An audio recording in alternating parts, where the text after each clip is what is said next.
Hello. What's up, everybody? Welcome to Wulff Den Live, episode 80, live from fabulous Las Vegas, Nevada. You're gonna have to bleep that because I was Yeah. actually part of it. Yeah. Thank you. I'll just cut it out. For being here. Thank you for joining us. Thank you for tuning in. We are actually live coming to you from Sin City, from Paradise in the Desert, from all those other nicknames that they have for this town.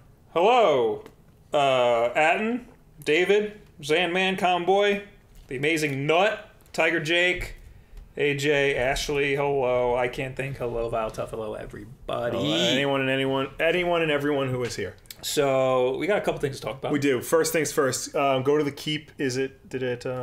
Maybe it didn't update. Did it update? I don't know. This thing's being weird. We got a weird internet. Yeah, we do. Oh yeah, we could just drop out at any minute. Yes. Let us know if there are any technical difficulties. We are doing this off of hotel Wi-Fi. Yes. Because I posted a picture in the Keep that I wanted to talk about, but it looks like it's not appearing. Cool. What is it? So one of my friends from back home texted me this picture at about 8:54 a.m. this time. So that's like, what, 11 o'clock Eastern time, New York time? Sure. Last night? Today. Yeah. And Okay, so 11 o'clock in the morning. with the text, I'm going to need an emergency Wulff Den from Vegas explaining what the effin' S. And it's this picture. Ah, okay, this is important. Yeah. This is an important picture. So we have to explain why Toad from the Mario Brothers games has human legs. Because he's a really good runner and jumper. He is. He's almost as good as Mario himself. We know he's the fastest of Mario, Luigi, Peach, and Toad. Right. Is he also the best jumper? No, Peach is the best jumper. No, Luigi's the best. Luigi's the highest jumper. Highest jumper. Peach floats. Yes. Yeah. Toad, I don't think he jumps as high, Right. but he's the fastest runner. Yes. And that's why his legs are so buff. Yes. There you go. So there you go. All That's those it. years of running. That's why. That explains that. Yep. And that was all I have to talk about this week. I'm hearing we're too quiet, but someone else also said that microphone is bae. So There you go.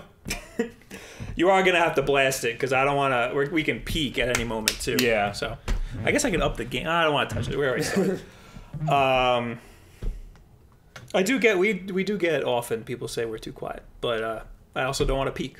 There you go. So that's a problem. I'd rather not peak. So we'll just try to talk loud. Yes. I also want to mention that if you go over to our Instagram.com/WulffDen, let's see here if I can do this correctly. Boom. We went to a game store today. We did. It was a very nice game store. Was it called We Play Games? We Play Games in Las Vegas. And they had the Resident Evil 4 chainsaw. They had a whole This bunch was one of the biggest game stores I have ever seen. Yes. There's nice custom Turtles NES, Captain America, and Game the Gear. Avengers for the Game Gear, which was too much money. I think it was like 35 or Yeah. something.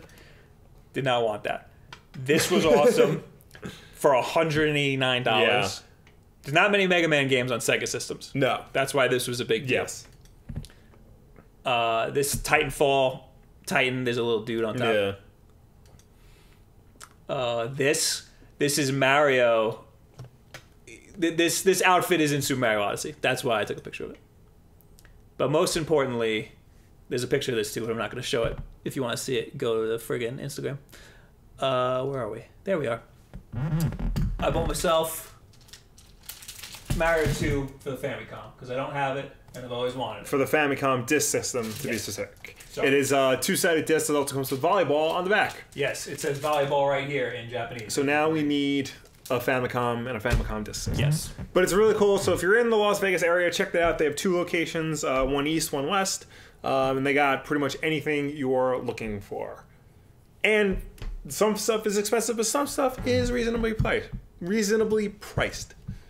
Yeah, I was surprised. Like Yeah.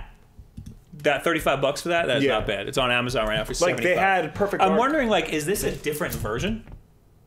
Like, is the one on Amazon different? From what I remember of Famicom Disk System games, like that's the entire packaging. What you have. Okay. And the way they worked was they were read-writable. Right. So you could like take them and like rewrite them and stuff. The one that's on Amazon might be like an original never opened. I'm actually going to open this right now. Oh boy. Because this isn't the original. Yeah. Cellophane. Yeah. Whoop. Almost dropped it. But this looks like the original case. Yeah. Yeah, no, I think it is. I mean, this is the original like paper and stuff. Yeah. Because it has a space on the B side where you write in what the game is. Yeah. And they wrote in volleyball. I'm pretty sure like everything you have is original. It's just not in its original. So that is that is the Super Mario 2 logo. Yeah. So this is legit. Yeah. And where it says Nintendo, you see how it's indented a certain way? Yes. That's their form of DRM. So that says Super Mario 2, just like it says here. Mm-hmm. And yeah, that's their form of DRM because the I and the N are hollow. You see they're darker. A piece of plastic clamps onto it. Gaming Historian did an excellent yes, he has an excellent video on this. A video on the Famicom Disk System and Super Mario 2. So if you want to know more, check that out. Yes. Now, how do I put this in? The other side has, I think that's a volleyball sticker. It looks like it. I don't know, it's like two girls with knee pads, unless that's something else. That's cool. I'm into it. I'm happy with my purchase. I'm never going to play this game. Unless we get a Famicom Disk System and I get some time. Mm-hmm. Now, like I said, there's a lot to talk about. I don't know. So we're going to talk about Spider-Man Homecoming. Yes, we are. Definitely. I don't know if I want to start with that, though. Cause right.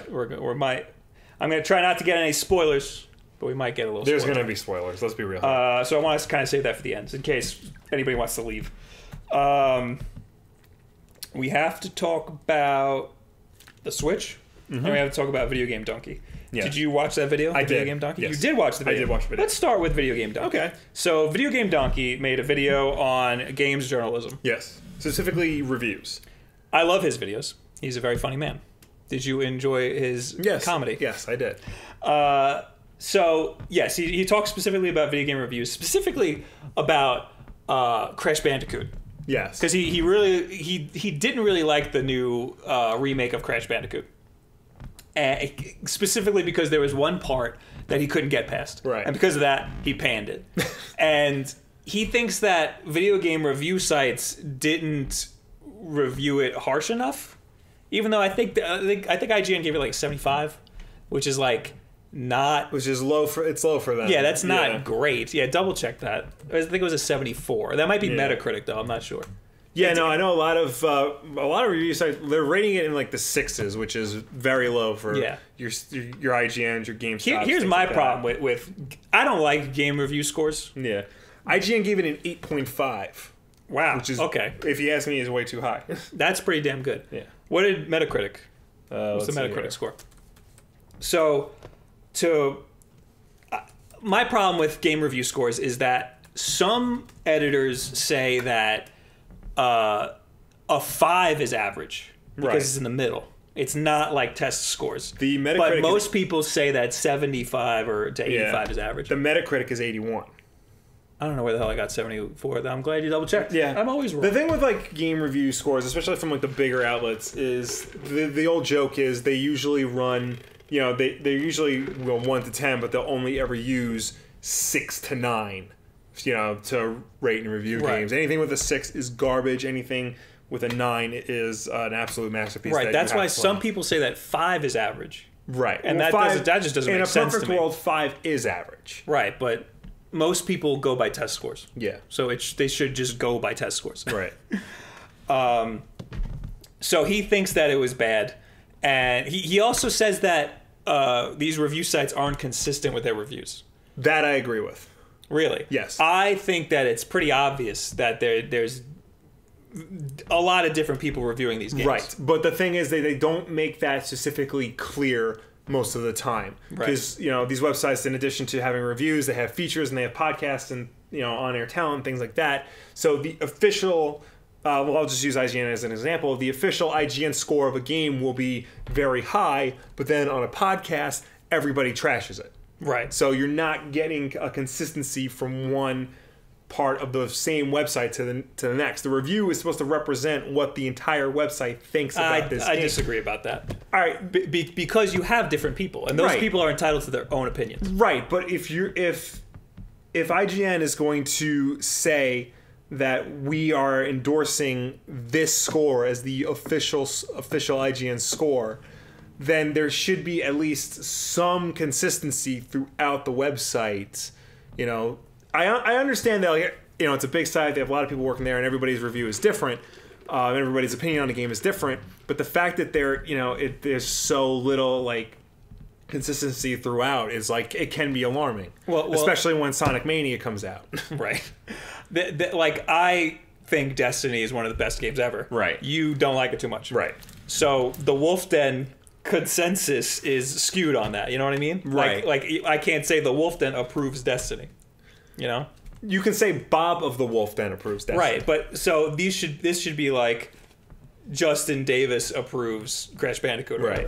And to compare it to like another art form, you look at RogerEbert.com. Is that still a site? That's still a site. Wow. Since he passed away, they've kept it alive, the site.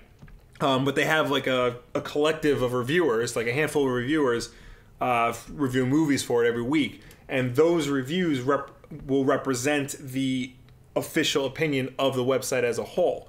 Now, sometimes, one reviewer will disagree with another about certain movies, but overall, what is published is acknowledged as the official review of the site. Well, IGN does that too, but then they have a different reviewer review like a sequel. Right. You know what I mean? Yeah. So, like, how are they supposed to keep consistency when you have something like that? I think it's just that it should be when you put out the official final score, there should be an explicit acknowledgement that this is what the website as a whole is saying about the product. Whereas, you know, you put out, you know, say the review is like an 8.5, the reviewer says it's really good, but then, you know, over on this side of the site, you know, they're all saying it's not good, don't bother playing it, with no acknowledgement of what the official review was, or just a passing acknowledgement of it.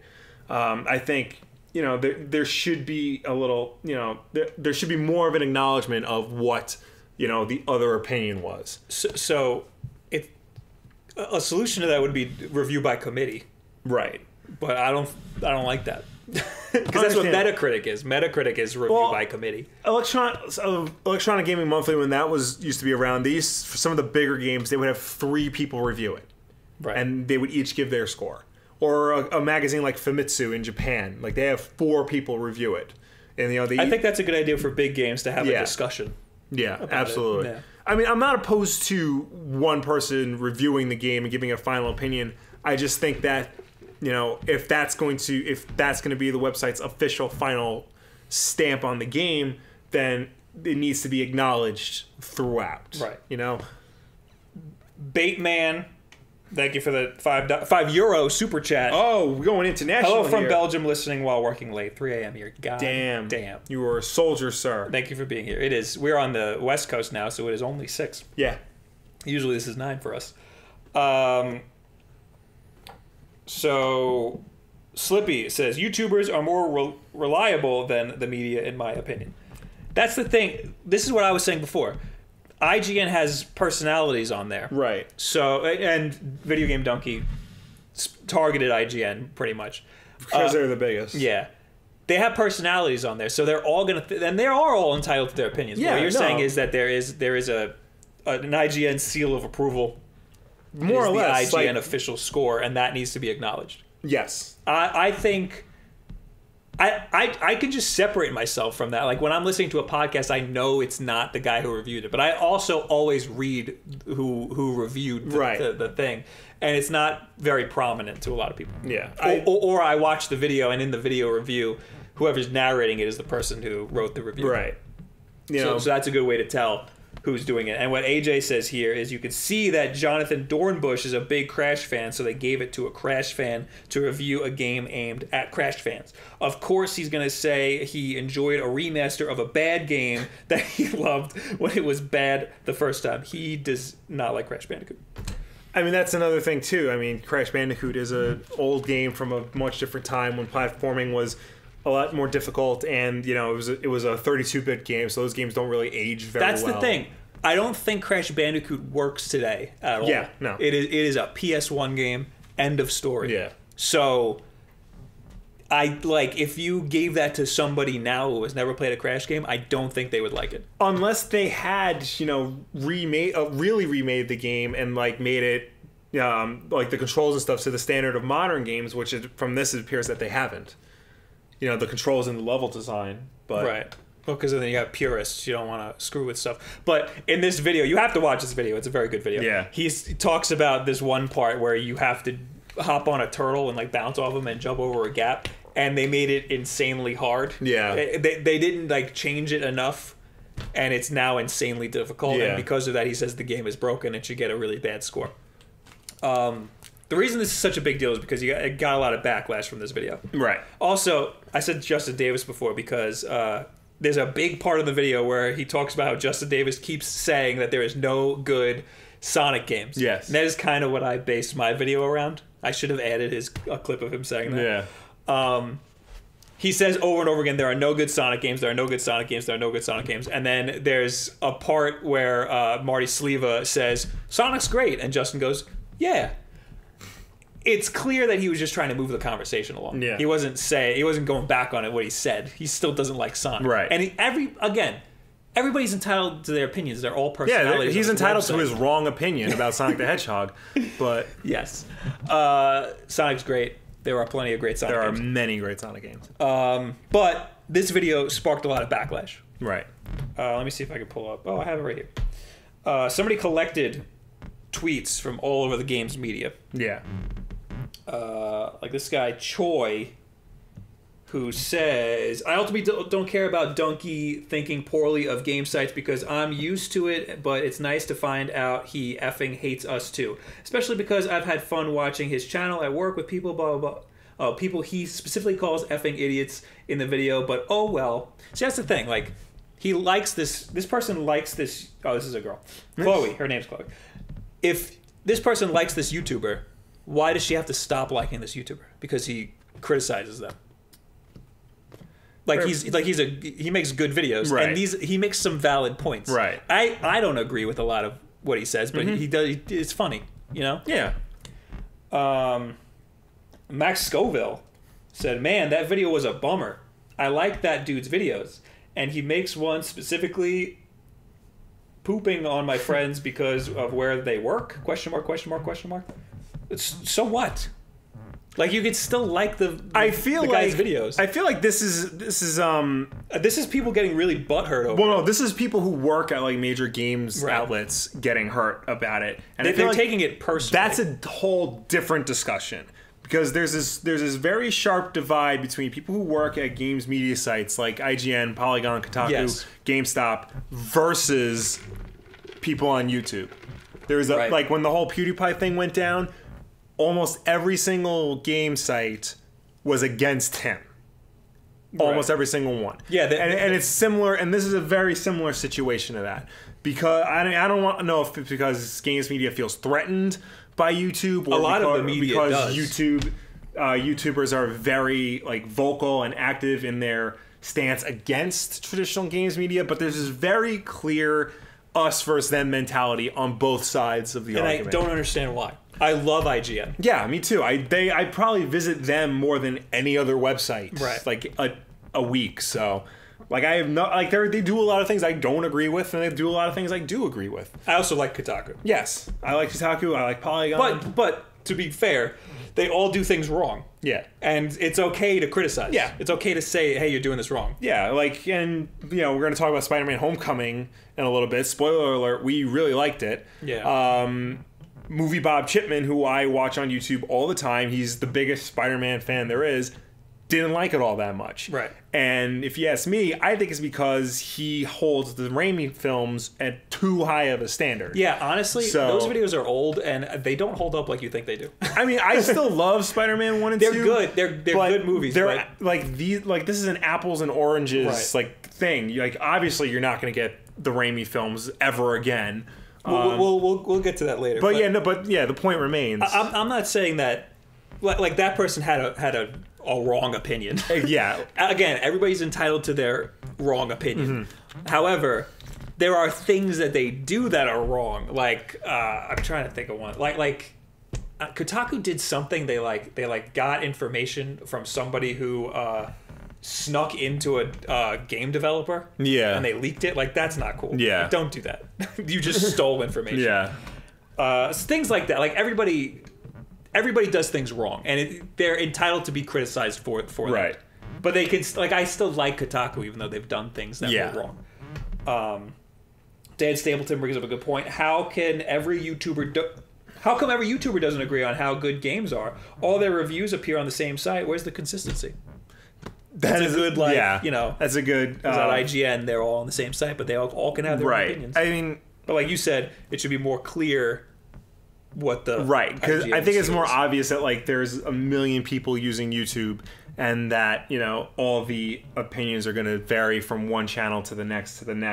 Whereas IGN, it says IGN editor's choice. That means that the editors of IGN think that this is a good game to buy. But then you're going to have like a whole group of them saying don't. You know, that's something to think about. Susan Arndt, I don't know. I think it's Arndt. Why am I supposed to care about this Dunky video exactly? That's saying that you care. These people are very butthurt. Mike Rogu, I wish I knew more of these people. Holy poop, this Dunky video is bad. It is not a bad video. No. It is a good video. You just don't agree with it. And it's okay to disagree. That's the thing. Like, these people are so upset. They're so protective of the way, you know, they do things. You know, it's that us versus them mentality. Yeah. Somebody's attacking them, so, you know, they feel the need to strike back. Patricia Hernandez, who we like, says, read Dunky's new video. Yes, big outlets use many different writers, but they also build a body of work which you can get to know, which I agree with. For the most part, yeah. That was good. This other person has a big long thing I'm not going to read, and that's all I got here. Yeah. But Dunky tweeted something along the lines of, I see 15 or so people. I see about 15 people who are really who are just tweeting garbage, and about 2 people who said anything like productive. Yeah. Because he's right. And he upset a lot of people. His video has an insane amount of views. It's got like 2 million or 3 million or something. And yeah, I don't know. Like somebody else tweeted, if you don't work in games media, you don't understand. YouTubers won't understand games media, and games media won't understand YouTubers. Yeah. Unless you worked in both. Right. And I think this guy worked in both, and he understood. So I don't know what the point of this argument was. It's just a lot of controversy over nothing. You just need to be able to take some criticism. Right. I think, you know, it's people. And for the record, I don't agree with what Dunky even said. I think that they're all entitled to their own different opinions, but they all took it a little too hard. Right. I feel like, and I still love Dunky. Yeah. But I guess I'm a YouTuber. I'm not a games media. I feel like that they're, you know, people just should be aware, you know, first that of the war between games media, traditional games media, and YouTubers, because it's a stupid war. There shouldn't be one. You know, everybody's in this for the same reason. But also too, like, you know, just be aware that, you know, people have varying opinions, and that's okay. Not just in, you know, what games you like, but in life in general. You know, like, we don't agree on everything, but that's okay. I have friends who, you know, I disagree with all the time, and that's okay. I almost punched one of my dearest friends in the face because he thinks that tipping housekeeping is dumb. I almost did that. But that's okay. I'm still his friend. I just learned that you have to leave a note when you say, when you leave the tip. Yeah. I'm like, why do they keep leaving this? But they think it's changed. Yeah. So now I screwed up. So just, you know, add it up over the course of however long you. I know that's what I usually do, and apparently you're not supposed to do that because like one housekeeping person. Yeah. Anyway, somebody asked, where is it? Are you in Vegas? I lost it, but yes, we are in Vegas. Yes, we are. Pikachu says, well, I've seen some of the IGN guys go on another The Whole Skyward Sword is crap, yet the score on the site is well over 8. May have a 9.5. Skyward Sword has a 10 on IGN. Yeah, a lot of people don't like that. Yeah. That's like, people say it's like one of the worst like Zelda games. Yeah.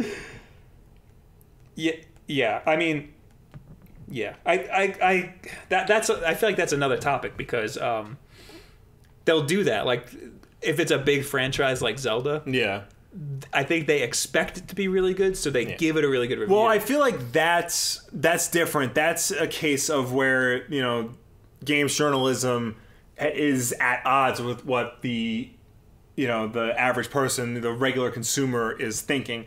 I'll give you a movie example. Indiana Jones and the Kingdom of the Crystal Skull, last I checked, has like an 85 on Rotten Tomatoes. Find somebody who likes that movie right now. Like, nobody does. Right. But yeah, it has a ridiculously high Rotten Tomatoes score. It has a ridiculously high box office return. But everything that you're going to see about that is at odds with what the general consensus is. That's why I just don't like scores. Right. That's why I don't review anything. I also don't review anything because we never get early copies of anything. We don't. But if I like something, I will tell you something special about it. Yeah. And if I hate something, I will tell you what is wrong with it. Right. But I'm not going to tell you like how much I like it. I can't rate something like that. Yeah. It's more important to get a bit of information from a game than see a number and be like, okay, how do I feel about this? So that's all I have to say about that. Tevia says, Will, any opinion on Homecoming as a whole? And I will say we will get to that in a minute. Yes. But first, let's quickly run through so there's a Switch firmware situation. Okay. I need to know this because I just bought one. They discovered that there is an NES emulator built into the firmware. Really? Yes. It is called NES Flog, which people thinks stands for Future Log. Okay. So it's just an NES emulator built inside the firmware. That's so very it's good there already. Now, this is a little bit confusing because why is there an NES emulator and not a Super Nintendo emulator or a Game Boy emulator or any of these other things? So like so that means that Virtual Console, a part of Virtual Console is there, but not the rest of Virtual Console. So why is it only NES? I guess here's my theory. I think we're going to have the same theory. Based on the 2 minutes of you talking about it, because otherwise I know nothing about this. Right.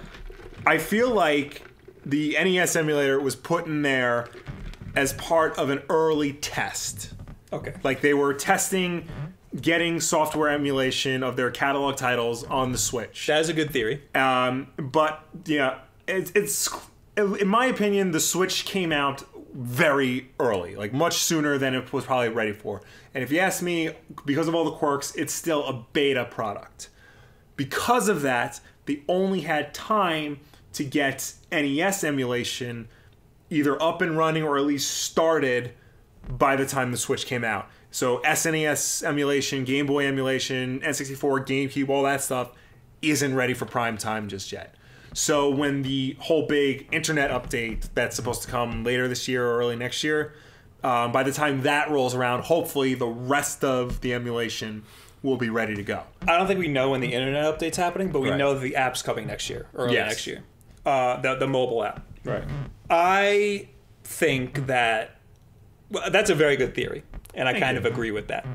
But my original theory was that I think that they want to put the NES Classic as a whole, like that software, into the Switch because they canceled it. So all of those games are going to be one pack. App on the Switch. See, when they and the same thing with the SNES Classic. When they canceled the NES Classic, I said that it would be if they did that, but then released those games as a package bundle on the Switch Virtual Console for the same price, I would be okay with that. Right. That would be a smart move. It should be a little cheaper because you're not buying hardware. Yeah. Like $40. Knowing Nintendo, they're not going to release it for cheaper. Right. I think that would be good. I would like that. Yeah, absolutely. I might, even buy that. And I have a NES Classic already, right. So yeah, I got all those. I got the 3DS Ambassador games. Yeah. So I have like 20. Mm-hmm. I have some of those. Some of those are on there. Yeah. But no, I would like that. I would like the Super Nintendo Classic stuff on the Switch. Absolutely, that would be awesome too. I think both of those options would be great. Some people are saying that because it is the NES firmware, because the NES emulator is in the firmware. People are saying that the NES emulator is going to be its own app. So it would be like NES, Super NES, Game Boy, which I think would be great. Yeah, I think that makes sense. The old Virtual Console way was each game was its own app. Yeah. And the way the NES, the Switch's HUD is laid out, or its UI is laid out, is that it's like the PlayStation. The PlayStation 4. Yeah, just have a row of squares. A long row of squares, and that doesn't work when you have a million games, yeah. which is going to happen to me. So having one app that's like, these are your NES games would be so much better. Yeah. Sounds like a small thing, but it's a big deal to me. Graham says, test the NES first. Yep, so he agrees with you. He also said, agreed, Will. Tevye says, I think the Switch did come out way too early. I don't. I think it was a test because they wanted to roll it out slowly. It sold really quickly, more than they expected. However, it would have sold much more quickly if they did it towards the holidays. Yeah. So they're rolling it out a lot slower. Over a long period of time. They didn't want a big boom. Right. Even though they kind of had one anyway. Yeah, but the reason why I think it's still in beta for the most part is because there are things that you expect the console to either do or have that it just doesn't. It is in beta, yeah, for sure. It is early. You're an early adopter if you can. I don't want to say it's too early because the games that are on it are great. Yeah, and it works awesome, but like you said, it doesn't have the internet stuff. So. It doesn't have the internet stuff. Doesn't have Virtual Console. The whole save game problem is like that you can't transfer. You can't transfer things and things. That needs to be fixed with the internet. Yeah. Oh, AJ says the full app. So that's the internet app thing on your phone. Yeah. Is coming next year. The trial version is coming along with Splatoon, which is important because it's going to have the voice chat. And you get that wacky adapter if you get the headset. And the whole online subscription thing that they're doing for $30 a year. When is that next year? I think that's next year. That's yes, yeah. Which is that people are going to be upset about that because they're going to be used to it being free, and then one day it's going to cost money. Well, and then in fairness, Nintendo has been very open about the fact that like we're going to start charging for this. We're going to have to delay it just so that you know. But Zan Man, where'd he go? I hope Sunshine is going to be on the Switch soon. I haven't played that game in a long while. That is one of my anticipated Virtual Console games. Phase Cod Forgev. Great name. The PS Vita has more features than the Switch, and it's old. Come on, Nintendo. Well, that's because it's been out for a while. Yeah, I mean, but that's fair. Also, I don't know if it has more features.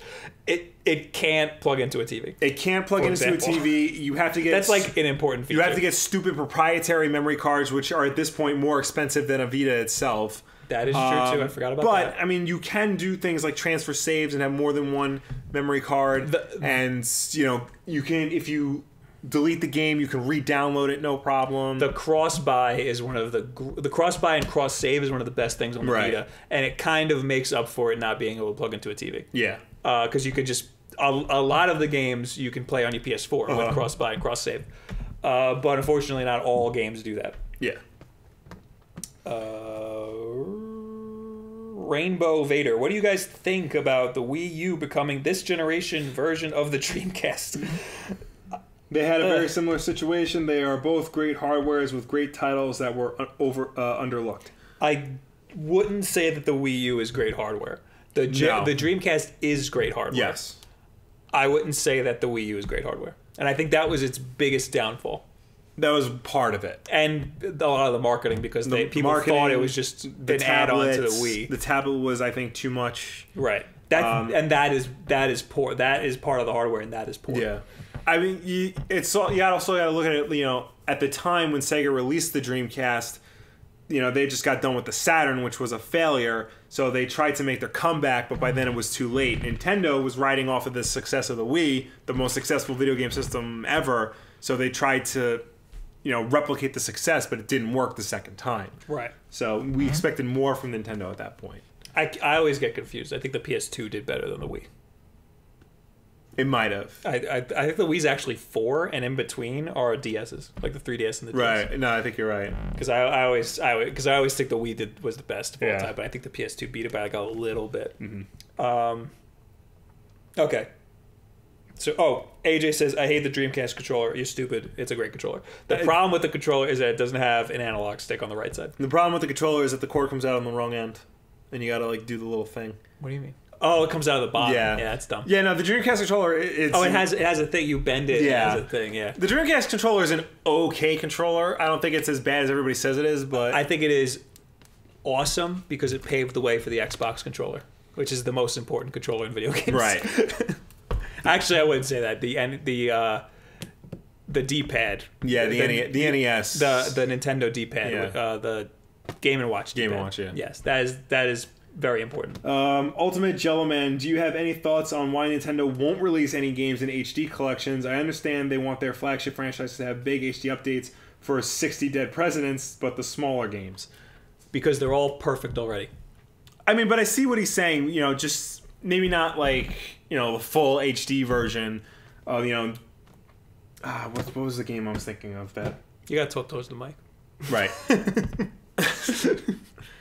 Like, you know, completely redraw all the sprites and stuff, you know, don't do that. But at least get these games up and running in HD, like, so we can play them on the Wii U and the Switch. Well, they should do that in Virtual Console, but right. I don't think they should do something like reskin Mario 64. No, not that. You know, like that. Just that game is. I've trashed that game a lot, and it has the worst textures I've ever seen. But the mechanics are fine. Yeah. As long as you're not using an N64 controller. So the mechanics are all perfect in all of their games, right, for the most part. So I don't think they need HD updates.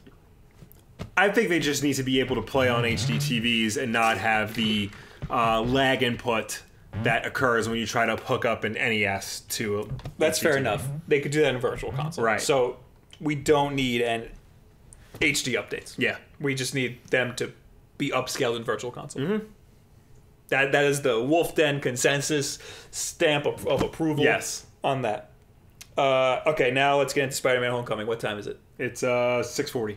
Okay, let's make this quick. Okay. We're gonna try to not do spoilers, and then we'll get into spoilers. Yeah. It was very good. Yes, it was. How good was it, Will? Okay, I still think Spider-Man 1 and 2 are great films, but I feel like it is right up there with it. It's a different kind of Spider-Man. It is very different than I have ever seen Spider-Man in my life. I think what was throwing people off is just how upbeat it is, because like the Raimi films and the Mark Webb films are like very serious, right, and like very like at times dark and dramatic. And this has like drama and stuff in it, but it's very light. And in all honesty, it's a kids movie. Yeah, it's very much a movie about kids for kids. I'd say aged up. It's like teens. A little bit, yeah. But I mean, this is something because the other Marvel films are about adults and adult problems and things like that. This is very clearly for kids, which is fine. You know, that's Spider-Man. I'd say teens. Spider-Man has always skewed younger anyway. So I think I said that this is like no Spider-Man movie I've ever seen before, right, but it nails Spider-Man. It certainly completely. Yeah. Tom Holland might just be the best live action. I've been saying this a lot, but he might just solidify him as the best live action Spider-Man. He because the Sam Raimi films, those are very dark. Yeah, and Tobey Maguire wasn't like the talky, like making jokes all the time, like Spider-Man. Tom Holland is. And it's still dark at times. Right. The Spider-Man formula is funny, dark, right. You know, like long stretches of funny and then a little bit of dark. But not only that, like, you have to remember, because Peter Parker is just a nerd, and he's picked on all the time, and he has the worst luck. You don't want to be like Peter Parker. Spider-Man, on the other hand, he makes jokes, he's fun, you know, he's cool. You want to be more like Spider-Man. And the Sam Raimi movies, Tobey Maguire was a good Peter Parker, bad Spider-Man. The Mark Webb movies, Andrew Garfield was a good Spider-Man, bad Peter Parker. Really bad Peter Parker. And this one, Tom Holland is able to capture both, and he's able to like meld the two in a way that like he can easily go in and out of them. Yeah, Andrew Garfield was a terrible Peter Parker. I forgot about that. I was talking to my friend about it, and he's like, "Yo, he's a really bad Peter Parker." In Spider-Man 2, he was like a hot shot, like cool guy, and I was like, "Who is this guy?" Yeah, he was like Peter with Parker? The Edward Cullen hair, and like Peter Parker does a skateboard. Peter Parker has never fought Flash Thompson in his life. Yeah. You know, Flash Thompson was awesome. Yo. He was totally different he was than very I've ever seen. But it was still a bully. He was just a different. It was a modern bully. So yeah, it was a modern bully. Yeah. He was an asshole. Yeah, and it was awesome. It makes me wonder, like. Because I did my video today on Venom Circle of 4, which just features the Flash Thompson Venom, and I'm like, can he do Flash Thompson That would be Venom? so That would be cool. really weird, but I'd be into that. I think they should just not have Eddie Brock and just go right to Flash Thompson. Yeah. But not that, but have him be like the Eddie Brock Venom. That would be interesting. Yeah. Because what's the difference anyway? But no, Flash Thompson was one of my favorite, like, original twists. Yeah. Like, they did a lot of their own original, like the Vulture. Yeah. That was insane. Yeah. That was another, I've never seen him like that. Yeah. What's his name? Michael Keaton. Michael Keaton, yeah. Amazing. Michael Keaton's one of those actors, like, you know he's good in, like, everything he's done. Right. But people only really know him for Batman and Beetlejuice. But, like, now that he's starting to, like, come back in, like, a big way with this and Birdman and The Founder and all these other things, you're reminded of, like, oh, that's right, Michael Keaton freaking rocks. Right. So. The love interest was there. Yes. Wasn't a big part of it, I don't think. It surprisingly wasn't, which is interesting because as Peter Parker's love life is a big deal. It becomes a big deal towards the end. Yes. But for the most part, that's not what I was thinking about when I was watching the movie. Right. They didn't focus on it as much as all the other movies did, which I think is good because this movie had to be different in every single way it could be, and it was. Who is this little sidekick guy, Ned? Ned Leeds. Awesome. Yes, very good. He had the right amount of comedic time, and they didn't overuse him. And he's not even like a thing that Spider-Man needs. Spider-Man does not need a dude with him. He doesn't need a sidekick. No, he doesn't need a best friend, but he had one, and it's good that he had one. That kind of made it more like a teen, like, like Disney movie kind of deal. But it worked very well. And that's the thing, like, we keep saying it's for kids or teens. Yeah. I'm saying teens because it was a little dirty. It was, like, that's a movie where if I was, like, 9 and I came with my parents, I'd be embarrassed at some points. I guess so, but I mean, at the same time, I feel like it's nothing too extreme. It's nothing, overly explicit. You know, there's a porn joke at one point, but that was awesome. But other than that, Penis Parker. Well, I mean, like, come on, you're 9. You're saying if you know somebody named Peter, you're calling him Penis anyway. So, yeah, I don't think it's anything. Like, you could take kids of all ages to see this. It's not like Winter Soldier. I would not take a 9-year-old to see Winter Soldier. No. But this movie was amazing. Yes. I know a lot of people who didn't like it. Yeah. And I feel like if you don't like Spider-Man, you're just not gonna. There's just no way for you to enjoy anything with Spider-Man in it. And that's the thing. Spider-Man hasn't had any good stories since Spider-Man 2. Yeah. The Sam Raimi one. There has been no good Spider-Man stories. It's been very. I mean, people like Spectacular Spider-Man the show. I like Spectacular Spider-Man the show. I thought it was all right. You liked it because it was made by the people who made Kim Possible. No, it wasn't. It wasn't? It wasn't. Not even the... No, different, completely different. Well, it looks like Kim Possible. Screw you. The character design was by Sean Cheeks Galloway. I don't know who does Kim Possibles, but that was I figured you know who did Kim Possible. No, Spectacular Spider-Man's character design was by comic book artist Sean Galloway, who's very good at everything he does. But yeah, no, just like Spider-Man has that good stuff, but like the amount of good stuff he's had compared to a lot of the bad stuff he's had sometimes gets overshadowed by all the bad stuff. So the fact that, Spider-Man 3 wasn't the movie it should have been. Mark Webb's Spider-Man movies were too busy trying to chase trends rather than be good Spider-Man movies. And now the fact that he's finally back in the graces of Marvel, where he belongs, because part of the appeal of Spider-Man is his relationship to the greater Marvel universe. Everyone else is off globe-trotting and going intergalactic. And Spider-Man has done that, but for the most part, he's a very New York character, and he's centralized in New York for the most part. So you get like the street level perspective that Marvel has kind of done with the Netflix shows, but this is on a much better, much more well-known scale. I feel like later they can go into darker territory. But for now, it had the perfect amount of dark. Yeah. which wasn't that much. It wasn't that much. There's a twist at the end, that towards the end, which we won't get into right now. But like, I don't think we need to do spoilers. I think we kind of nailed everything. Okay. Well, there's a twist at the end where like people who saw it will know. What I you're wasn't talking about. expecting it, but the second it happened, the theater went quiet, and everyone was like, "Whoa!" I expected it. You really? The twist, yeah. The second the second he walked up to it, I was like, I was like, I get this. But I was expecting it 10 minutes before that. But once that was happening, I was like, oh, this is gonna be awesome. Yeah, and it was just like very like, what's gonna happen? What's going on? And then it just sort of just like snowballed out of control from there. Slowly, I would say, but you know, it worked really well. It worked awesome. Yeah. And this was very much a Marvel movie, but it was different than a lot of the other Marvel movies we've seen so far. I feel like the Marvel movies since Winter Soldier have been starting to fall into like this trend. Like they've all started to become a little samey in a way. They've been over reliant on humor.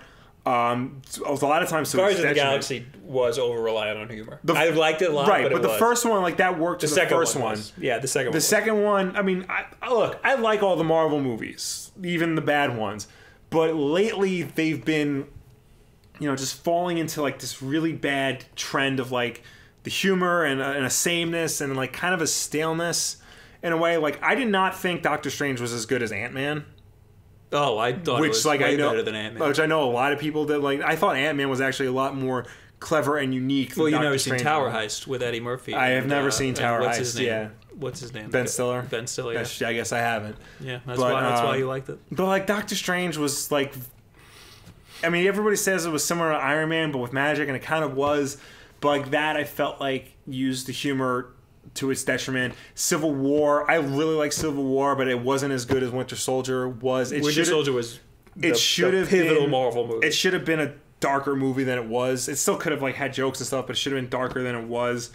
But like Homecoming now is like the first Phase 3 Marvel movie, and it's the first one since Winter Soldier that I feel like they're starting to get back on track. This wasn't like a big Spider-Man movie. Like I was saying, Bob Shipman before when he was reviewing it, like it doesn't really necessarily say anything like important, but at the same time it doesn't need to. Like it was just good at what it set out to do, and what it set out to do was remind people why Spider-Man is great and to bring him into the Marvel universe. I think that they set up this movie to try to go back and do more of the Spider-Man Civil War stuff. Yeah. Or they pretty much opened it up so anything could happen. Mm-hmm. And I think that that's great. It looks like, I think Marvel's even said that Spider-Man is, the second Spider-Man is going to be the next wave of Marvel movies. Yeah, after phase 4, yeah. Phase 4, after all the stuff they have slated. Yeah. Marvel's going to be the new Captain America. He's going to be the new... Spider-Man's going to be the new Captain America. Yeah, what did I say? Marvel. Spider-Man's going to be the new Captain America, I think. Spider-Man's going to be the main Absolutely. Marvel. Yeah. And that's exactly where he should be. Yeah. And that makes me really happy. Yes, because that Spider-Man is going to be the center point of all the Marvel stuff. Right, which he should have always been. Yes. Spider-Man used to be my favorite hero until everything he was in was terrible. Yeah. And then Batman was so much better. Yeah. But now Batman movies are terrible. So. Yeah, so like I'm so excited to get good Spider-Man stuff, and for him to be the center focus of all this stuff. Spider-Man is amazing. Speaking of which, I didn't read it yet, but Spider-Man 2 first issue came out today. Really? Yes, I have to still buy that. So I've said that everything Spider-Man's been in is trash, except for Spider-Man. Yes. Spider-Man is fantastic. Great. Oh, also, Ultimate Spider-Man with Miles Morales is good stuff. Yes, that's very good. And that's why Spider-Man is good. Yes. And apparently, I don't know if I should say this because it might be a little bit of a spoiler. What? But there's some ties to Miles Morales. Yes, there is. They don't say Miles Morales. They don't say, movie, but one character. Afterwards, you go on Wikipedia and you can be like, "Oh, there's Miles." There's a hint at it. We were watching it in the theater. I leaned over to my fiance and I told her like what the reference was. She's like, "Oh, okay." Yeah. So it's not something that you it's not obvious, catch, but if you know the reference, it's like a good. Yeah. So that's awesome. Yes. That's possible. Imagine 2 Spider-Men. Yeah. Or they make a Spider-Man movie. A Spider-Verse movie. That'd be a little much. That would be. I'm also excited that the X-Men is just as confusing as the comics and the TV show. Yes, absolutely. That timeline, the cinematic universe timeline, makes absolutely no sense. They're gearing up to do Dark Phoenix, the next X-Men movie, again. I mean, I don't know. Wolverine's not going to be in it. Yeah, no. Or is he? We don't know. We don't know. Probably not. I don't know. X-Men's a whole nother can of worms. All right, so we're done? Yes, we're done. Okay. Let's go to the chat here. Yeah. Somebody said something. Graham says, the best part of Homecoming was that Vulture was a brilliant villain who is exactly what a good villain should be. You 100% agree with what he wants. I don't know about that. 100% disagree with what he is doing to get it. Oh, okay. Yeah, no, yes, I agree absolutely. with that. Yeah, no, he's a working class man. He's blue collar. He feels like that the guys up top, that the big superheroes are like, pushing him to the side and pushing their agenda, whereas he's trying to just provide for his family. And it works. It makes sense. And he winds up being a complete monster about it. But it's handled very well. I Slap Cats says, I really disliked the new bully in Spider-Man Homecoming. I liked the idea of a new and modern Spider-Man and everything, but then this really weird, crazy 80s bully, like in Back to the Future, I don't think he was like a crazy 80s bully. No. He wasn't like Biff at all, because Biff was violent. Biff was physical. This new Flash Thompson was not. No, he's just an asshole. Yeah, that's all he is. That's the an thing. asshole. And I think that it's perfect. Because when we used to think about like bullies in popular culture, they would be violent, whether or not they'd actually beat the crap out of somebody or just like shove them into a locker or like put their head in the toilet or things like that. Nowadays, modern day bullying is all verbal, like verbally picking on people and like harassing them online and things like that. And I rewatched the scene where Spider-Man beats up Flash Thompson in the Sam Raimi movie. Yeah. And that is a dumb scene. It was cool when I watched it the first time, but now it is dumb. It's like, what was that, early 2000s? That was like 2002. It looks like it. It's like almost 90s. Yeah. It's bad. So I'm so happy that they didn't do that. Fun fact about that Flash Thompson, he is currently, he was played in Sam Raimi Spider-Man movies by the man who's going to be playing Deathstroke and the sexiest man on the planet, Joe Manganiello. Really? Yes. He's not the sexiest man on the planet in that. No, he's not. Spiky hair and wristbands. Yeah, because wristbands are not sexy. Let me tell you. No, you got a gauntlet and an Apple Watch. Yeah, I am just drowning in my fiance. Drowning in my fiance is what you just said. Right. That's a word that just came out of Well, because I'm clearly not drowning in women. I'm drowning in your farts right now. Well, yeah, I've been gassy a lot. Also, she's right over there off camera, so if I say I'm drowning in women, she's going to give me a really bad look. Mikachu says, was refreshing to see a superhero movie villain that didn't get powers of day and 10 seconds later masters them. Oh, get powers in a day. He kind of did. Well, no, because it takes place 8 years after the Avengers, where like you see him say like it's time we start changing the way we do things. So it's implied that like over the span of 8 years, there was 8 years since the New York incident. Yes. Wow, I didn't know that. Yeah, which is weird because this goes into another tangent, but like that 8 years, because according to the Marvel Cinematic Universe, the Avengers took place in 2012. 8 years after that is 2020, but this movie allegedly takes place in 2016. Okay. Yeah, so the timeline's all messed up and stuff. One thing I didn't like about this movie, and this happens with a lot of Marvel movies and a lot of modern movies, that first scene or the first few scenes, the pacing was crazy fast. Yeah. They just fired through a lot of stuff. Yeah. One thing that I really liked was they didn't tell you anything about Spider-Man's origin. Right. They just assumed that you knew it was happening. Because you should already know it. And I am so happy they did that. That was great. Yeah. And they touched on it in Civil War. They did. So they gave you all that you needed. And they sort of, like, he has a line in it when Ned finds out that he's Spider-Man, which is not a spoiler, it's in all the trailers, and he says, like, you can't say anything, you know what my Aunt May's been through, like, she couldn't handle this. And, you should know what she's been through. That's another thing. The trailers ruined some of this movie. The trailers absolutely ruined that ferry scene. Yeah. Totally ruined that scene. Because there was a surprise in it that they set up to be like a surprise that you saw in the trailer. So it was like, of course I knew it. Actually, there's two, and you knew they're both with Iron Man. Yeah. And you knew that they were both going to happen. Yeah. So that was dumb. Scott says, the characters were all uncreative and cliche. No. The plot was full of holes. There's way too much focus on Iron Man. I mean, I could go on for days, but point is, it isn't a good movie. I completely disagree. I think the characters were creative and not cliche. Yeah. I feel like the bully being an asshole and not a physical bully. Yeah. That isn't cliche. I feel like with Iron Man, there was too much tech. There was too much Iron Man tech. That's two different things. Tony Stark, the character, Robert Downey Jr., he's not in it enough, I feel, to be distracting. He's in it just enough to, A, remind people that this takes place in the Marvel Universe that you've known since Iron Man came out. And two, he now serves as a mentor to this version of Spider-Man. Somebody who's, watching her, because Spider-Man's only like 15 years old. He's kind of passing the torch. Yeah, exactly. So I think the next one's going to have a lot of Captain America. Next Spider-Man movie? Or I think the next time we see Spider-Man, there's going to be a lot of buddy-buddy with Captain America. Probably. I think, yeah. They're going to kind of pass Spider-Man around. Yeah. What else was I going to say? In terms of, like, the Spider-Man suit being, like, completely, like, technologically advanced, I agree with you. Spider-Man has always been about, like, him putting together the suit himself because he's poor, and a lot of the drama is, like, can he afford web shooters? Can he repair the suit in time? And things like that. So to have, like, a really high-tech suit kind of goes against, like, the everyman aspect of Spider-Man. That being said, I do like some of the things that they do with it. I love the fact that his eyes squint, and he's got the web wings, and they actually function.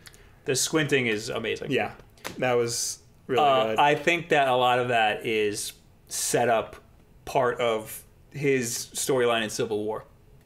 How he gets the Tony Stark suit, the Iron Spider suit. Oh yeah, yeah. I mean, you see some of that in the movie. I don't want to get too into it, but you see some of that, and I think that's good because we lost that in Civil War, and now we're gonna get some of that back, and it is very important to the story. Noah Macaulay, what I don't get is in Civil War he was totally familiar with his powers, going toe to toe with some Avengers, but now he's not comfortable with his powers. It doesn't make sense, but I love the movie. No, I think he was very comfortable with his powers. I think it was the suit. He wasn't comfortable with the suit at all. Yeah. Because, that's part of like Peter Parker, thinking he, overstepping his, boundaries. He thought he could handle this high-tech suit, like everything the suit has to throw at it, but he's learning like all these things about it he didn't know. Right. Like, we're there. All right. I mean, we're already in the chat. Yeah. This is the part where we talk to the chat. Actually, I have a new segment I'd like to call Tweet of the Week. Oh, yeah? Yeah. I found a good tweet, and I want to talk about it. That's it. Okay. That's the segment. Tweet of the week right here. Let me pull it up. Got a very complicated setup here. This is by Glenn O'Neill, who is the... What is he? I forgot what he does. Oh, the Yeti. He's co-founder of the Yeti, which is a t-shirt website. Oh, nice. Modern Transformer names. Headcanon, Amazon Prime, Subtweet, Vaporwave, Redditor, Rideshare, Geocache, Hashtag, Spambot, and Cosplay. Those would be Transformers names if they were created nowadays, guaranteed. Yes. But what would they transform into? Because even the old Transformers with their dumb names kind of, fit with what the car they were transforming into. So Headcanon would turn into... like a tank with a cannon on its head. Or the whole thing looks like a head, but it is a tank. Right. Amazon Prime would be a drone. Oh, yeah. Subtweet... Submarine. Oh, there you go. Yeah. Vaporwave would be a boombox. Yeah. Redditor would be a laptop or a computer or something. Yeah. Rideshare would probably... Just a car. Whatever the most common Uber or Lyft car. Lincoln Town car or a Toyota Camry. Geocache would probably be a car, like a truck, maybe like a garbage truck, or some sort of like town official truck. Yeah. Because I associate geocaching with like parks and stuff. Right. Hashtag. That's a tough one. Like a server farm? There you go. It's just one big server farm. Spam bot. I have no idea. That wouldn't transform. That would just be that robot from Transformers Last Night that's just a walking C-3PO knockoff. This one is, he's a can opener. Yeah. Cosplay. He changes all the time. Like he's a different car every week. He's like a chameleon. Speaking of Transformers, at San Diego Comic-Con at the Hasbro booth, there's going to be a $50 limited edition Optimus Prime designed by Paul Rodriguez's Primitive Brand skateboards. Oh, wow. It's pretty much just black and gold. Oh my God. Yeah. Okay, so if you're not here with us, you can go comment on the last week's Wulff Den Live or whatever you're watching. Right? If you're watching us right now, comment below. If you're watching us live, we're talking to you in the chat anyway. Or you can use the hashtag Wulff Den Live on Twitter, which I don't have. Oh, wait, yes, I do. I have it up. I promise. Speaking of which, we haven't updated the Wulff Den Live playlist on... Did it stop? It's supposed to be automatic. I mean, on the front page, it's just up to 77. Oh, it's supposed to be automatic. That's dumb. It's supposed to take anything with the title Wulff Den Live and just automatically put it in there. Should look into that. So that's why I never look at it, because it's just supposed to be friggin' automatic. All right, but we do have comments from last week, such as Matt Lisco. I think Ghost Recon and For Honor might be so high because for 3 months it was free with the purchase of any NVIDIA graphics card. That is very There you go. Oh, wow. I'm surprised how many people buy NVIDIA graphics cards. Aren't they supposed to be like one of the top brands, or? They are. I mean, it is the top brand graphics card. Yeah. But you're buying graphics cards often. Yeah. You know, they're expensive. PC gaming, you know, you gotta update. It's like buying graphics a cards. New console. Yeah, every 6 months, but it's cheaper than buying a new console. Did you know that you can build a gaming PC that's more powerful than an Xbox One and a PS4 combined, all for $200? I feel like I'm being bullied right now. So as long as you don't put this, and this in it. If you want it to be great, you got to put this in it, and that'll cost you about $5,000, but it's worth it. People just go for the best one, like the 1080. And they go for the 1080 Ti, and those are like $1,000. Yeah.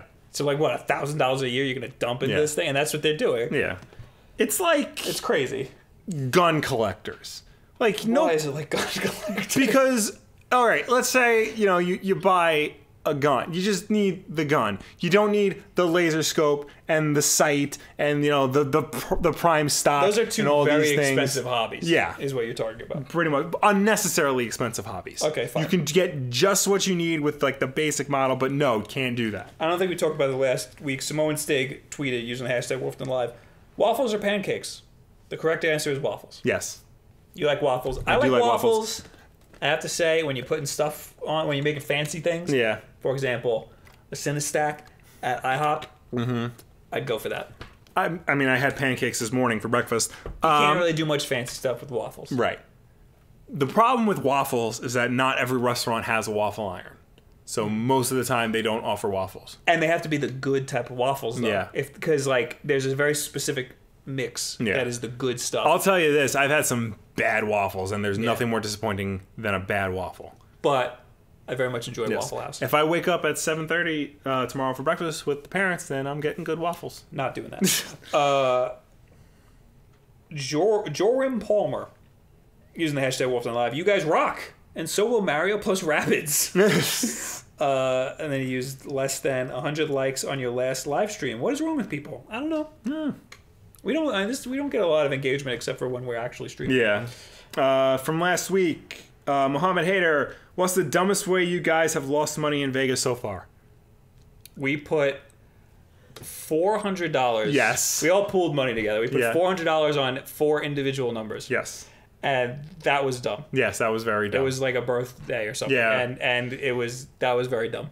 And then we did it again. So we did it the first night we came here, and then the next night we did it again. But I did the Fortress. If you don't know what the Fortress is, go on YouTube and look up Game Grumps: The Fortress of Solitude, and it is a pivotal thing if you ever want to play roulette. But that is when you bet on one number and you just make a fortress around it. So you bet on all the numbers around it too. And we won, and then we lost. Yeah. So we lost a lot of money. Yeah. The second time it wasn't $400. It was only like $100. Yeah, but still. But Personally, I'm even right now. I broke even. I won 100. So you're up on. I'm up 100. Well, there you go. So I went down and up. yeah. So tonight I'm gonna lose everything though. Yeah. Samoan Stig hashtag Wolves Alive. This is the last hashtag. Have you ever played with Nintendo DS? Have you ever played a Nintendo DS with emulators on it? Yes. I think it would be the perfect retro gaming handheld. It is. Yes. It is a regular DS, not a 3DS. Right. A 3DS is fine too, but a regular DS Lite with an R4 in it, yes, is awesome. It's fantastic. Yeah, because you could just download, the software and it just goes onto the SD card. Yeah. It's freaking perfect. I would actually recommend if you can get a DSi XL because those are larger screen. But otherwise, yeah, along those lines. DSi. Oh yes.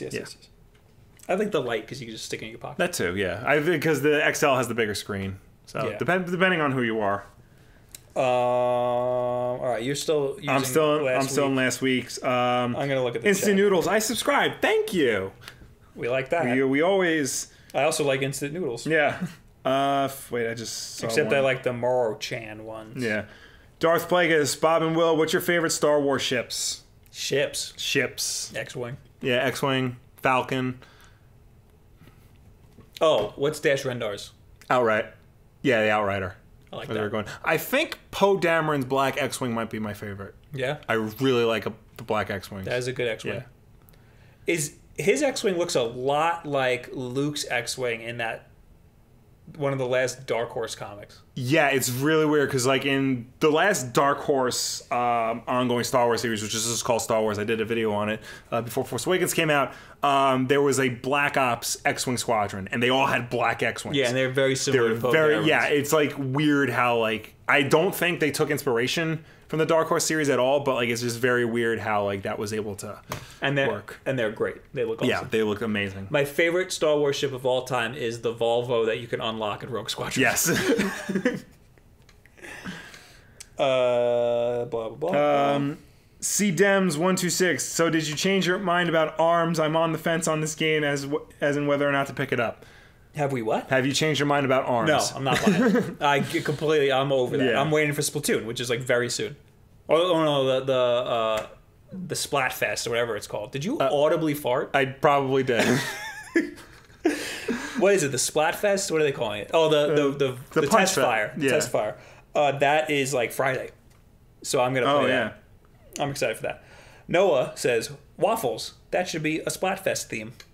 That would be. It would be waffles or pancakes. The one for the test fire is ice cream or cake. Ooh. So obviously it's ice cream. Yeah, but I mean, like if you're in the mood for cake and you want like real cake, You can get a good cake. yeah. There are good cakes, but 9 times out of 10, ice cream. Why can't Don't they fight me. Why can't they just come together and have ice cream cake? Oh yeah, or a la mode. Live to Rock. Thoughts on Batman: The White Knight by SGM. Sean Gordon Murphy. I yeah. want to read that. I really like him. I was actually going to do a video on that before I wasn't able to finish my script in time. I'm gonna read it because Sean Murphy is like one of those people like I have to read everything he does. I'm tired of the idea that it's Batman's fault for all the problems in Gotham City. That's one of those like, I think I'm smarter than people who read comics, even though I read comics things where like they say like, well, if it wasn't for Batman, then there wouldn't be, all this problem in Gotham City. Really, he's just adding to it. No, like Batman adapts himself to the problems that are in Gotham City. The reason why Gotham has a Batman to begin with is because crime in Gotham is so bad, they needed a Batman in the first place. Chris Sim from Comics Alliance did a really great article explaining that. And there's an episode of Batman the Animated Series where the inmates of Arkham put Batman on trial and say, the only reason why we're like this is because of you.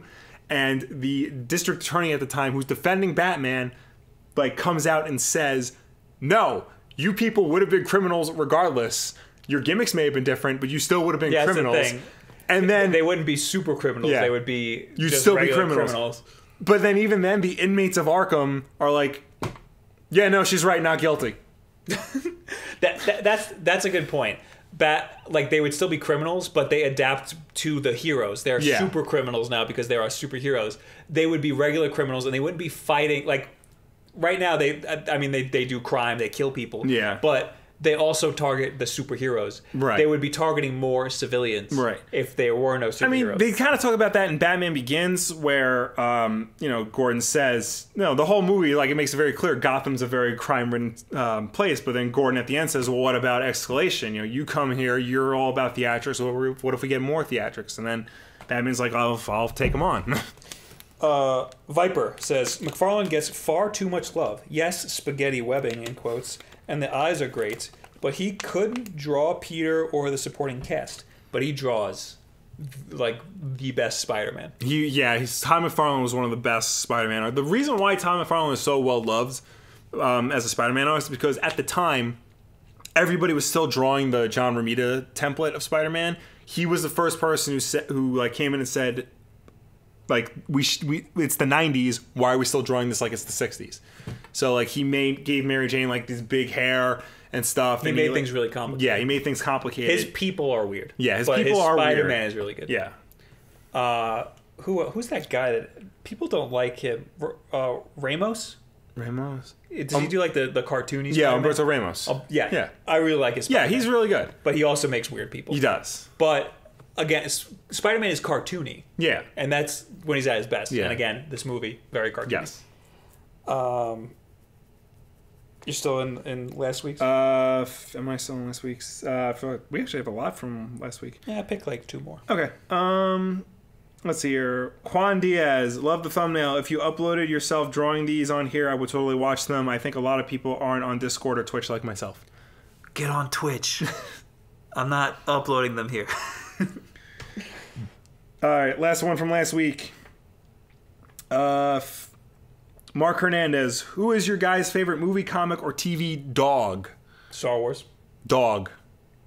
Oh. Favorite dog. I thought dog was like, comma, dog. No. Like he's calling favorite us a dog from movies, TV, comics, etc. God. John Wick's dogs. Yes. Plural. Plural. Because of what they mean, but not because they're cool dogs. Right. This is very difficult. This is very difficult because there are a lot of good dogs. A lot of great doggos. A lot of good dogs. Good doggies.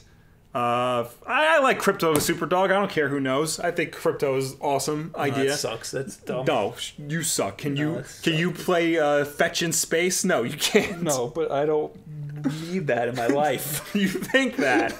You think you don't. I honestly, I don't have an answer for that. I can't do it. The first John Wick dog because of what it meant. Right. But other than that, I don't think that dog was particularly great. It kind of just served. It had like a meaning. Right. All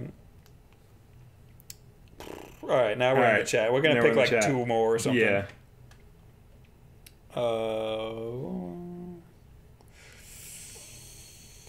Noah, what do you think are the best Spider-Man actors ranked? Tom Holland, Tobey Maguire, and and Andrew Garfield. and that's it. Yeah. I mean, if you want to get into cartoons, I like Josh Keaton from Spectacular Spider-Man, Christopher Daniel Barnes from the 90s cartoon. He talked a lot. Was very overdramatic, but I think he was really good. If I'm ranking them with Yeah. cartoons, I would say Tom Holland first, the guy from the 90s cartoon Christopher Daniel second. Barnes. Yeah. And then Neil Patrick Harris was a really good Spider-Man on the MTV. Spider-Man yeah, cartoon. he was good. One of these days, I'm going to tell people that they're wrong about their opinion on the MTV Spider-Man cartoon, because that was a really good cartoon. Which one was the guy from Drake and Josh it? Ultimate Spider-Man. Oh, okay. Yeah. I think he did a fine job. He was okay.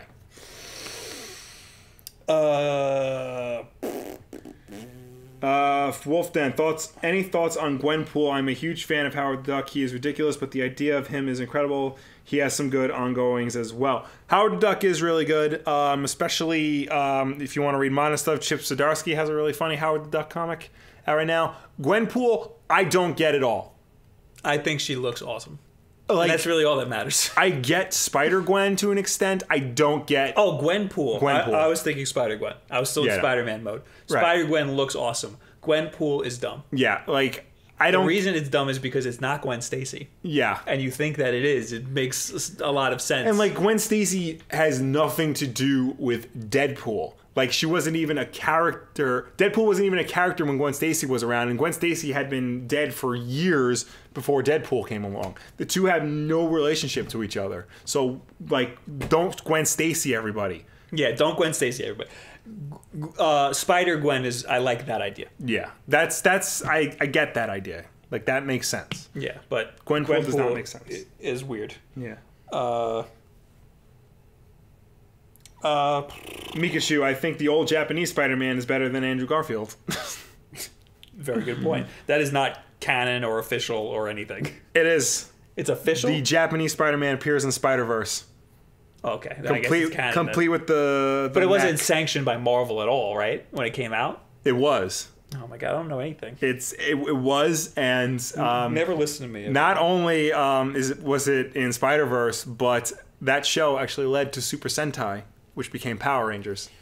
Pizza Dog is my favorite dog. There you go. Pizza Dog from Hawkeye. From Hawkeye. From Matt Fraction and David Aja's Hawkeye. Let's end with that. Okay. Unless you have another one. No, I'm good. Okay, guys, thank you for being here. Thank you for tuning in. Thank you for joining us. Thank you for chatting with us. As always, guys, we are the Wulff Den. We are here live every Wednesday at 9 o'clock Eastern, 6 o'clock Pacific. We only know that because we're in Pacific time right now. YouTube.com/WulffDen. If you can't make the live show, we always put it up on Thursday in an archive version. Or if you prefer to listen to us, check us out on iTunes, SoundCloud, and Google Play in podcast form. And if you're there, make sure to subscribe to us there and rate us and review us because that helps us with placement on those respective stores. Most of the time, I go on twitch.tv/BobWolf, spelled correctly. And if you spell it wrong, you don't deserve to be there. I draw the thumbnail for Wulff Den Live. And I always do it about a half an hour, maybe an hour after the stream. Tonight, I don't know if I'm going to do it. I don't know. I still don't know. So subscribe to me. Follow me there and put a notification up in case I go live, or just follow me on Twitter. So I don't know if I'm going to do it. Also, I do commissions because I'm an illustrator. I did one for Fred, who's in the chat. It's on my Instagram. Look at that. And I'll maybe see you later. I don't know. That's all I got. You already did the whole spiel. I did the whole spiel. So thank you guys for being here. Now, I don't have a goodbye screen, so we just have to kind of wave for like a while, and then I stop, and then it'll just stop itself. Okay. You're not waiting. So, okay, bye. And we're stopping, and goodbye.